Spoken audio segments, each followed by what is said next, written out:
మన దేశపు ఓటర్ చాలా తెలివైన వాడు.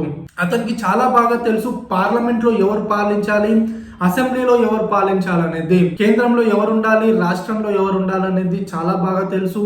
అందుకు ఉదాహరణగా తెలంగాణ ఎన్నికల ఫలితాలను కానివ్వండి, ఢిల్లీ ఎన్నికల ఫలితాలను కానివ్వండి, హిమాచల్ ప్రదేశ్ ఎన్నికల ఫలితాలను కానివ్వండి మనం చూడాల్సిన అవసరం ఉంది. ఒక సైడ్ పార్లమెంట్ ఎన్నికల్లోనేమో బీజేపీకి మ్యాండేట్ ఇస్తూ ఉన్నారు, అసెంబ్లీ ఎన్నికలకు వచ్చేసరికి ఆమ్ ఆద్మీ పార్టీకి, ఇక్కడ ఉన్నటువంటి లోకల్ పార్టీలకి మద్దతు ఇస్తున్నారు. కాబట్టి చాలా తెలివిగా ఓటర్ తన ఓటును వినియోగించుకుంటున్నాడు. తనకు బాగా తెలుసు తన రాష్ట్రం అభివృద్ధి చెందాలంటే ఎవరికి ఓటు వేయాలనేది, ఈ దేశం బాగుపడాలంటే ఎవరికి ఓటు వేయాలనేది చాలా విజ్ఞతతో ఓటర్ ఓటు వేస్తున్నాడు. కాబట్టి జాతీయ పార్టీలకు లాభం చేకూరుతుంది అనే దాన్ని మనం పరిగణలోకి తీసుకోవాల్సిన అవసరం లేదు. ఎన్నికలు జరిగే సమయంలో రాష్ట్రంలో ఎవరు ఉండాలి, కేంద్రంలో ఎవరు ఉండాలి అనేది అది ఓటర్ నిర్ణయిస్తాడు. కాబట్టి ఇది పెద్ద అంశమే కాదు.